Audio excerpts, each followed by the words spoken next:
ಲೋಕಸಮರದಲ್ಲಿ ಮಂಡ್ಯ ಕ್ಷೇತ್ರ ಜೆಡಿಎಸ್ ಪಾಲು. ಮಂಡ್ಯ ಟಿಕೆಟ್ ವಂಚಿತೆ ಸುಮಲತಾ ಸೈಲೆಂಟ್. ರಾಜಕೀಯ ನಡೆ ತಿಳಿಸದೆ ರೆಬಲ್ ಲೇಡಿ ಮೌನ. ಲೋಕಸಭಾ ಚುನಾವಣಾ ಸಮರದಲ್ಲಿ ಮಂಡ್ಯ ಕ್ಷೇತ್ರ ಈಗಾಗಲೇ ಜೆಡಿಎಸ್ ಪಾಲಾಗಿದೆ. ಮಂಡ್ಯ ಟಿಕೆಟ್ ವಂಚಿತೆ ಸುಮಲತಾ ಸೈಲೆಂಟ್ ಆಗಿದ್ದಾರೆ. ಅವರ ರಾಜಕೀಯ ನಡೆ ಏನು ಅನ್ನೋದು ಇನ್ನೂ ಕೂಡ ಸಸ್ಪೆನ್ಸ್ನಲ್ಲಿದೆ. ರಾಜಕೀಯ ನಡೆ ತಿಳಿಸದೆ ರೆಬಲ್ ಲೇಡಿ ಮೌನ. ಏಪ್ರಿಲ್ 3ಕ್ಕೆ ನನ್ನ ನಿರ್ಧಾರ ಅಂತ ಸಂಸದೆ ಸುಮಲತಾ ಹೇಳಿದ್ದಾರೆ. ಟಿಕೆಟ್ ವಂಚಿತೆ ಸುಮಲತಾ ನಡೆ ಈಗ ಮತ್ತಷ್ಟು ನಿಗೂಢ. ನಾನು ಗೆದ್ರು ಸೋತ್ರು ಮಂಡ್ಯದಲ್ಲೇ, ಮಂಡ್ಯ ಜನರನ್ನ ಬಿಟ್ಟು ಏನೂ ಮಾಡೋದಿಲ್ಲ. ಬೆಂಬಲಿಗರ ಸಭೆಯಲ್ಲಿ ಸಂಸದೆ ಸುಮಲತಾ ಕೊಟ್ಟಂತಹ ಹೇಳಿಕೆ.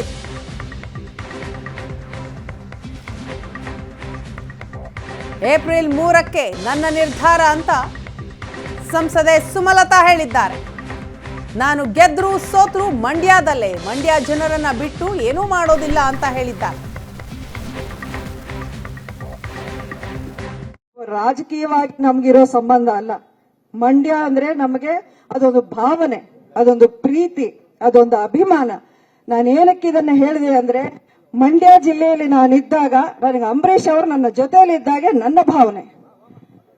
ಅಲ್ಲಿ ನಾನು ಪ್ರತಿಯೊಂದು ಸಲ ಹೋದಾಗ ಜನ ನನಗೆ ಕೊಡೋ ಪ್ರೀತಿ ಇದೆಯಲ್ಲ, ಅವ್ರು ನನಗೆ ಅಲ್ಲಿಂದ ಬೆನ್ ತಟ್ಟಿ ಆಶೀರ್ವಾದ ಮಾಡೋ ಹಾಗೇನೆ ನನಗೆ ಒಂದು ಅನಿಸಿಕೆ. ಇದರಲ್ಲಿ ನಂದು ಯಾವ್ದು ಸ್ವಾರ್ಥ ಏನಿಲ್ಲ. ಸ್ವಾರ್ಥ ಇದೆ ಅಂದ್ರೆ ಅದು ನನಗೆ ಮಂಡ್ಯನೇ ಬೇಕು, ಇನ್ ಯಾವ್ದು ಬೇಡ ಅಂತಾನೆ ನಾನು ಹೇಳಿದೀನಿ. ಮಂಡ್ಯ ಬಿಟ್ಟು ನನಗೆ ಇನ್ ಯಾವ್ದು ಬೇಡ. ಅದು ಅವತ್ತೇ ಆಗ್ಲಿ, ಇವತ್ತು ಆಗ್ಲಿ, ನಾಳೆ ಆಗ್ಲಿ, ಮುಂದಕ್ಕೆ ನಾವಿರೋವರೆಗೂ ಆಗ್ಲಿ, ಅದರಲ್ಲಿ ಎರಡನೇ ಮಾತಿಲ್ಲ. ಬದಲಾದ ಒಂದು ರಾಜಕೀಯ ಪರಿಸ್ಥಿತಿ ನಿಮ್ಮೆಲ್ರಿಗೂ ಗೊತ್ತು. ಮಂಡ್ಯದಲ್ಲಿ ಯಾವತ್ತೂ ಯಾವುದು ಸುಲಭವಾಗಿ ನಡೆದಿಲ್ಲ. ನನ್ನ ಚುನಾವಣೆ ನಿಮ್ಗೆ ಅನಿಸ್ಬೋದು, ಬಟ್ ಅದರಲ್ಲಿ ಎಷ್ಟು ಕಷ್ಟ ಇತ್ತು, ಏನೇನು ಸವಾಲುಗಳಿತ್ತು ನಾನು ಆವತ್ತಿನ ದಿನ ಎದುರಿಸಿದ್ದು ಅಂತ ನಿಮ್ಗೆ ಗೊತ್ತಿದೆ. ಅದಕ್ಕಿಂತ ಒಂದು ಹೆಚ್ಚಿನ ಸವಾಲು ಇವತ್ತು ನಮ್ಮ ಮುಂದೆ ಇದೆ. ಆದ್ರೆ ನಾನು ಮೊದಲಿಂದಾನು ಹೇಳ್ತಾ ಇದ್ದೀನಿ, ನಿಮ್ಮನ್ನ ವಿಶ್ವಾಸಕ್ಕೆ ತಗೊಳ್ಳದೆ, ನಿಮ್ಮನ್ನ ನೋಯಿಸಿ ಯಾವುದೇ ನಿರ್ಧಾರ ಸುಮಲತಾ ಅಂಬರೀಷ್ ತಗೊಳ್ಳಲ್ಲ. ಆದ್ರೆ ನನಗೆ ನೀವೆಲ್ಲ ಇವತ್ತು ಬಂದು ನಿಮ್ಮ ಅನಿಸಿಕೆಗಳನ್ನ ಹೇಳಿದಿರಿ. ನಾನು ಇದರ ಬಗ್ಗೆ ಒಂದಷ್ಟು ಚರ್ಚೆನ ಮಾಡಬೇಕು. ನಾನು ಏನೇ ನಿರ್ಧಾರ ತಗೊಂಡ್ರು ನಾನು ಮತ್ತೆ ಹೇಳ್ತಾ ಇದ್ದೀನಿ, ನಿಮ್ಮನ್ನ ನೋಯಿಸುವಂತ ನಿರ್ಧಾರ ಯಾವತ್ತೂ ನೀವೆಲ್ಲ ಇವತ್ತು ಬಂದು ನಿಮ್ಮ ಅನಿಸಿಕೆಗಳನ್ನ ಹೇಳಿದಿರಿ.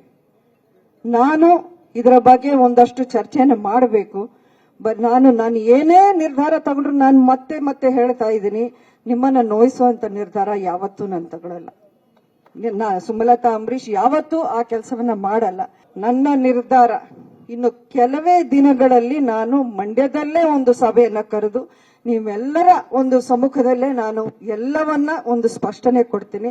1-2 ದಿನಗಳ ಕಾಲಾವಕಾಶ ನನಗೂ ಕೊಡಿ. ನಾನು ಎಲ್ಲರ ಜೊತೆಯಲ್ಲಿ ಒಂದು ಸಮಾಲೋಚನೆ ಮಾಡಿ ಒಂದಷ್ಟು ನಮ್ಮೊಂದಿಗೆ ಇರೋ ಎಲ್ಲ ಆಪ್ತರ ಜೊತೆಯಲ್ಲೂ ನಾನು ಚರ್ಚೆ ಮಾಡಿ ಮಂಡ್ಯದಲ್ಲೇ ಬಂದು ನಾನು ಇದೇ 3ನೇ ತಾರೀಕಿಗೆ ಬರ್ತೀನಿ. 3ನೇ ತಾರೀಕು ನಾನು ಮಂಡ್ಯದಲ್ಲೇ ಸಭೆ ಮಾಡ್ತೀನಿ. ನನ್ನ ನಿರ್ಧಾರ ಏನು ಅಂತ ನಾನು ಅಲ್ಲೇ ಹೇಳ್ತೀನಿ. ನಿಮ್ಮೆಲ್ಲರ ಆಶೀರ್ವಾದ ಪಡಿತೀನಿ.